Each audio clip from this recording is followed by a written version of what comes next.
Assalamualaikum warahmatullahi wabarakatuh. Nahmadu wa nasta'inu wa nastaghfiru wa na'udzu billahi min syururi anfusina wa min sayyiati a'malina may yahdihillahu fala mudilla lahu wa may yudlil fala hadiyalah. Asyhadu an la ilaha illallah wa asyhadu anna Muhammad abduhu wa rasuluh nabiyya ba'dah. Anak-anakku sekalian, santri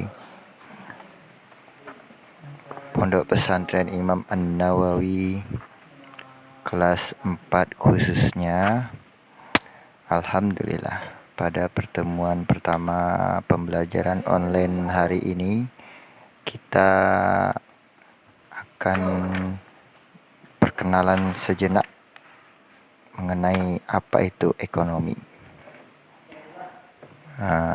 Adik-adik, Ustadz, santri-santri Ustadz, ekonomi adalah suatu ilmu yang berkaitan dengan kehidupan manusia secara keseluruhan atau universal yang tidak dapat dipisahkan oleh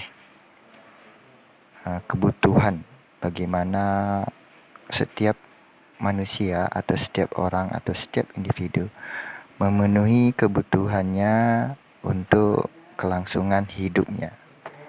Nah, itulah kenapa kita perlu mempelajari ilmu ekonomi. Ilmu ekonomi pengertiannya banyak sekali.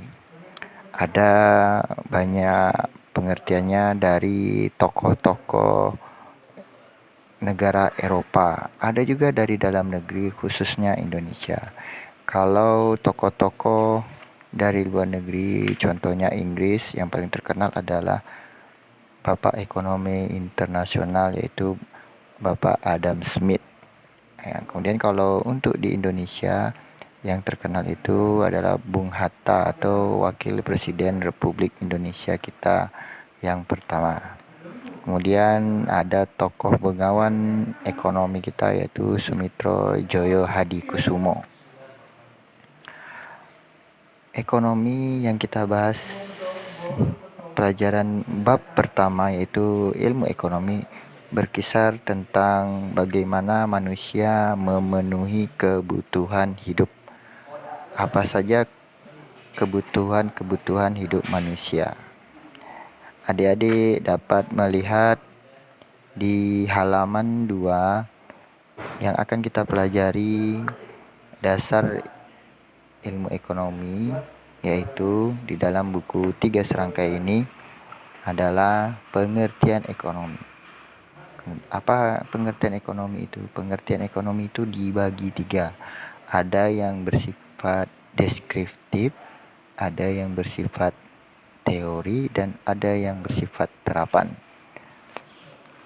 Yang kita bahas nantinya, ekonomi teori akan dibagi menjadi 2, yaitu ekonomi mikro dan ekonomi makro. Ekonomi mikro membahas bagaimana manusia memenuhi kehidupan atau kebutuhan hidupnya. Sedangkan ekonomi makro bersoal masalah bagaimana negara memenuhi kebutuhan hidup masyarakatnya atau rakyatnya.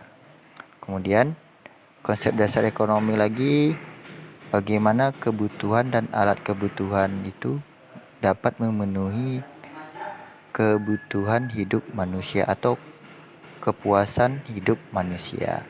Kemudian lagi motif prinsip ekonomi yang akan kita pelajari. Kemudian lagi apa lagi? Inti dari masalah ekonomi. Apa sih masalah ekonomi yang kita hadapi, baik diri kita sendiri, orang tua kita, bapak ibu kita,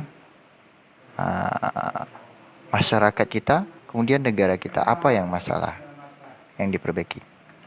Yang masalah yang banyak terjadi di ekonomi. Kemudian pilihan dan skala prioritas. Kemudian apa itu biaya peluang? Kemudian apa itu ekonomi syariah? Kita masuk ke pelajaran pertama. Apa itu ilmu ekonomi? Ilmu ekonomi menurut di buku ini adalah apa menurutnya? Berdasarkan contoh apa itu ilmu ekonomi, kita baca ilmu ekonomi di halaman 3. Dilihat situ di halaman 3 bisa dijelaskan apa itu ekonomi dekat sekali dalam kehidupan sehari-hari kita. Semua kita berkaitan dengan ekonomi, baik orang tua kita, adik kita, keluarga kita, negara kita, semua. Kenapa ilmu ekonomi sangat penting dipelajari? Menurut Paul Samuelson, ekonomi diartikan sebagai suatu studi. Apa itu studi? Pelajaran mengenai individu-individu atau pribadi-pribadi dan masyarakat dalam membuat pilihan dengan menggunakan sumber daya yang terbatas jumlahnya dan menghasilkan berbagai barang dan jasa yang dapat memenuhi kebutuhan hidupnya, baik masa sekarang maupun masa yang akan datang. Ilmu ekonomi muncul karena manusia memerlukan pengetahuan untuk mengatasi masalah ekonomi itu sendiri.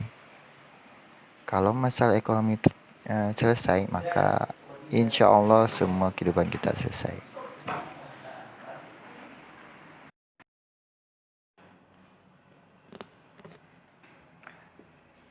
Kita memasuki pembagian kebutuhan dan alat kebutuhan. Kebutuhan manusia yang satu dengan yang lain tentu berbeda. Ya. Kemudian apa yang mempengaruhi perbedaan itu? Perbedaan itu bisa dipengaruhi oleh tingkat pendidikan, tingkat pekerjaan, tingkat pemuasan kebutuhan, dan lain-lain sebagainya. Satu kebutuhan manusia itu satu orang tentu berbeda dengan orang yang lain kebutuhannya. Contohnya adik-adik sekolah tentu kebutuhannya hanya seputaran di sekolah, alat-alat tulis, mau masuk sekolah, buku pelajaran. Kalau sekarang pembelajaran online harus kuota internet. Itu.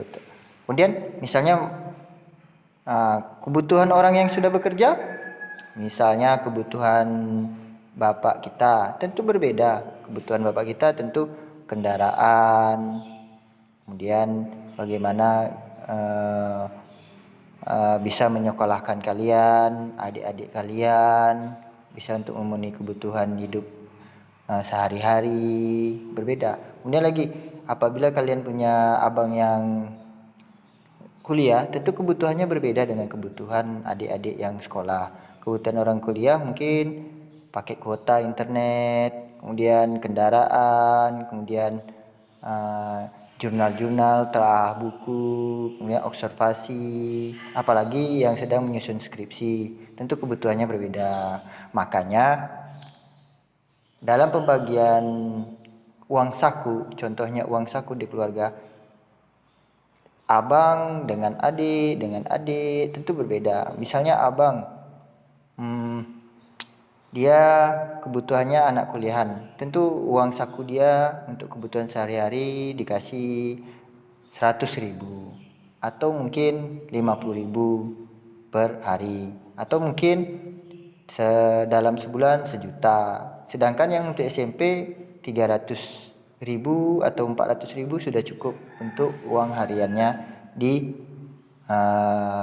rumah atau di sekolah. Kemudian yang SD berapa? Mungkin SD 200.000, tentu berbeda tingkatannya. Nah, itu dimasuk kategori adil. Adil di sini dalam pembagian uang saku oleh keluarga itu tergantung berapa kebutuhan masing-masing, ya. Baik. Kebutuhan manusia yang kembali lagi kita ke pokok pembelajaran, kebutuhan manusia itu tidak terbatas, ya. Kebutuhan manusia saya jelaskan kemarin sebelumnya, kebutuhan manusia itu sangat tidak terbatas, sedangkan alat kebutuhan pemenuhan kebutuhan itu terbatas. Contoh, minyak apa? Minyak bumi atau minyak bensin, minyak kendaraan bermotor atau BBM itu kalau dipakai terus menerus akan timbul kelangkaan, karena untuk mencari sumber daya minyak bumi itu butuh eksplorasi, observasi, segala macam, butuh biaya. Sedangkan produksinya terbatas, ya, terbatas. Setiap hari orang menggunakan BBM atau minyak, ya, makin lama dipakai, maka timbul kelangkaan. Nah, yang jadi permasalahan di kebutuhan manusia ini adalah kelangkaan itu. Karena barang yang sering dipakai lama-lama akan langka kecuali bisa diperbaharui. Makanya sumber daya alam itu dibagi dua, sumber daya alam yang dapat diperbaharui dan sumber daya alam yang tidak dapat diperbaharui. Nah, ada beberapa faktor yang menyebabkan kebutuhan manusia tidak terbatas, ya. Apa itu faktornya? Yaitu beberapa faktornya, yaitu satu, bertambahnya jumlah penduduk, ya. Jumlah penduduk manusia ini setiap tahun bertambah, setiap hari bertambah, setiap bulan bertambah, begitu seterusnya, dan tidak terbatas. Sedangkan alat pemenuhan kebutuhan itu bertambahnya sedikit. Menurut ilmu ekonomi, jumlah pertambahan manusia itu sangat cepat, ya, dari 1 jadi 2, jadi 2 jadi 4, dari 4 jadi 8, jadi 8 jadi 32, jadi 32 jadi 100, jadi 100 jadi 200, jadi 200, jadi 200 bukan berarti jadi 400, tidak, bisa jadi 800. Lama jadi sampai berapa jumlah penduduk manusia sekarang, jumlah penduduk dunia? Ya, lebih dari 5 miliar 5 miliar penduduk. Ya, itu terbatas. Itu tidak terbatas. Angka kelahiran apalagi di negara-negara berkembang sangat cepat angka kelahiran atau angka pertumbuhan penduduknya. Nah, sedangkan alat pemuas kebutuhan itu terbatas, ya. Baru jumlahnya kita produksi 1, mungkin bulan depan 2 jadi produksinya. Bisa jadi besok cuma 8, besok 16, besok lagi 32, besok lagi 42, begitu seterusnya. Maka tidak terbatas, makanya timbul kelangkaan, ya, itu jumlah penduduk. Kemudian majunya ilmu pengetahuan dan teknologi itu yang membuat kebutuhan manusia tidak terbatas, ya. Majunya ilmu pengetahuan maka sangat cepat, ya. Contoh dulu tahun 90-an cuman pakai telepon rumah atau wartel. Kebutuhannya yaitu aja untuk telepon dan untuk menghubungi orang. Kalau mau jumpa saudara ke kampung, ya kita kendaraan, ya. Kemudian naik tahun 2000-an sudah ada HP, bisa telepon, bisa SMS, hampir semua orang punya. Sudah mulai kemajuan teknologi menggeser, ya. Sudah mulai timbul lagi laptop, jaringan internet sudah masuk 2010. Internet, WA, kebutuhan manusia bertambah karena pengetahuan dan teknologi maju. Makin lama orang tidak perlu lagi punya telepon, sudah ada HP, video call malahan. Tak perlu biasanya SMS, sekarang sudah WA-an, ya. Maka tambah lagi, tidak terbatas kebutuhan manusia. Coba lihat berapa produksi HP sekarang, sudah berjuta-juta HP dari tahun 2000-an sampai sekarang, sudah berapa diproduksi HP. Tapi manusia belum juga puas-puas, ya. Kemudian lagi, luasnya lingkungan pergaulan seseorang atau masyarakat, ya. Dengan kemajuan teknologi sekarang meluas, ya. Jadi kita berhubungan dengan orang dari Indonesia saja, dari luar negeri bisa, dari Korea, dari Eropa, dari Turki, sudah bisa berhubungan. Itu yang membuat tidak terbatas kebutuhan manusia.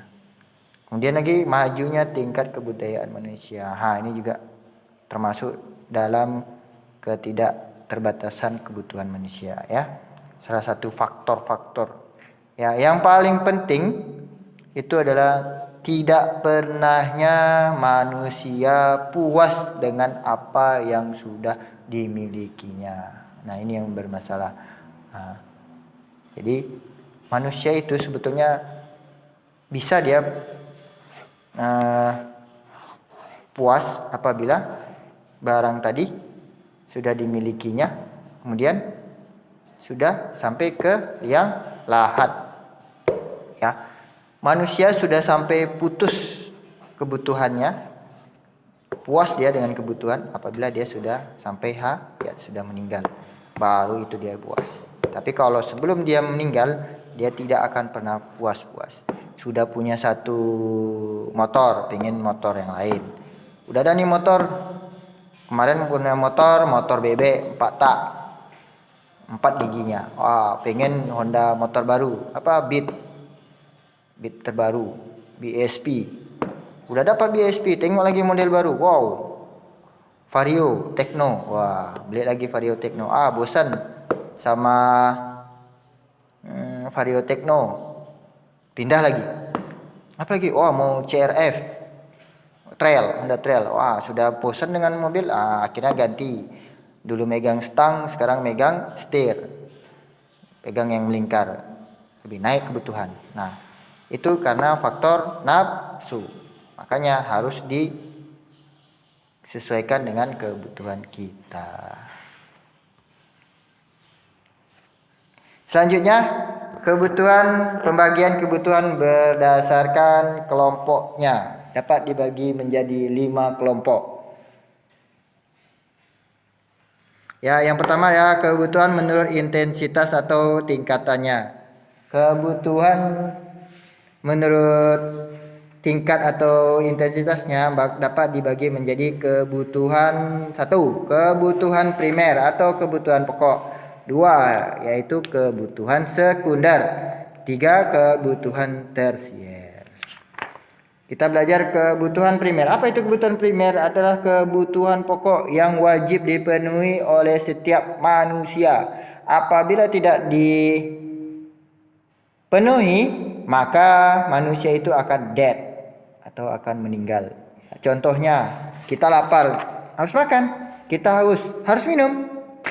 Kemudian kita butuh obat, harus minum obat. Orang demam tidak mungkin ditunggu-tunggu untuk besok ya.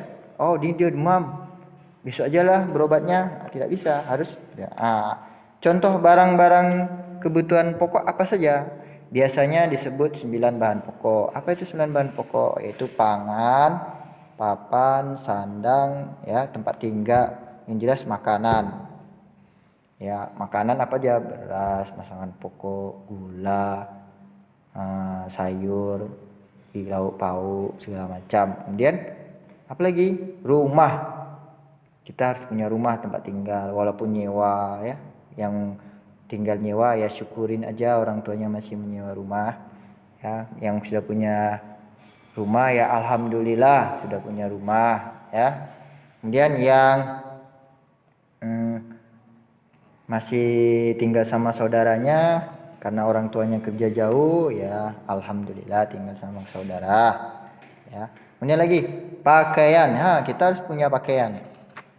Kalau kita tidak punya pakaian maka kita kedinginan ya. Alhamdulillah Allah menciptakan pakaian ya untuk kita biar kita terlindung dari sengatan sinar matahari dan dinginnya alam. Kemudian apabila kebutuhan primer sudah terpenuhi maka kita boleh membeli atau memenuhi kebutuhan sekunder. Apa kebutuhan sekunder itu? Kebutuhan sekunder itu adalah kebutuhan yang apabila kebutuhan pokoknya sudah terpenuhi maka kita perlu atau bolehlah membeli kebutuhan sekunder. Apa contoh-contoh barang kebutuhan sekunder? Ya, bahan kebutuhan sekunder macam-macam. Ada motor, ada HP, ada sepeda, ya, ada radio dan lain-lain sebagainya, ada MP3. Tetapi barang-barang kebutuhan sekunder ini sekarang rata-rata sudah menjadi barang kebutuhan pokok. Contoh HP dan sepeda motor. Ya, itu sangat penting. Jadi apabila banyak orang mengatakan apabila tidak ada sepeda motor maka ya tak bisa punya langkah ya. Kemudian lagi apalagi setelah kebutuhan tersekunder terpenuhi ya boleh kita kebutuhan tersier. Apa itu kebutuhan tersier? Kebutuhan tersier ini adalah kebutuhan yang apabila kebutuhan primer dan sekunder sudah terpenuhi. Kebutuhan tersier biasanya ibaratnya identik dengan barang-barang mewah. Contohnya mobil, motor mewah, motor balap, mobil mewah. Habis itu rumah besar atau rumah mewah, ya, dan lain-lain sebagainya, ya. Kebutuhan pokok, kebutuhan sekunder, kebutuhan tersier itu berbeda-beda masing-masing orang tergantung penghasilannya per bulan. Apabila penghasilannya per bulan lebih tinggi, maka kebutuhannya akan lebih banyak, ya. Apalagi ya, kemudian kita masuk ke lagi kebutuhan menurut sumbernya atau sifat sumber yang merasakannya. Apa yang dibagi berapa? Dibagi dua, yaitu kebutuhan jasmani dan kebutuhan rohani. Apa kebutuhan jasmani? Kebutuhan jasmani ya seperti makan, seperti minum, seperti olahraga dan lain-lain sebagainya. Kebutuhan jasmani sangat diperlukan untuk apa? Karena untuk kebugaran kesehatan kita. Apabila jasmani sehat, insya Allah kita bisa sehat. Makanya dalam masa kondisi COVID-19 ini kebutuhan jasmani harus kita penuhi. Jangan malas makan. Kemudian banyak minum multivitamin. Habis itu jangan banyak makan mie. Jangan minum-minum bersoda, ya. Mudah-mudahan kita dijauhkan dari namanya corona. Kemudian apalagi kebutuhan rohani? Kebutuhan rohani adalah kebutuhan yang tidak berwujud. Kalau kebutuhan jasmani tadi kebutuhan yang berwujud. Ya, kebutuhan rohani apa aja contohnya? Yaitu kita menyangkut rohani. Ya, bisa berekreasi, terus berdoa, sholat, kenikmatan iman, ya. Makin tinggi iman seseorang, makin nikmat dia beribadah kepada Allah dan kedekatan, maka hati menjadi tentram.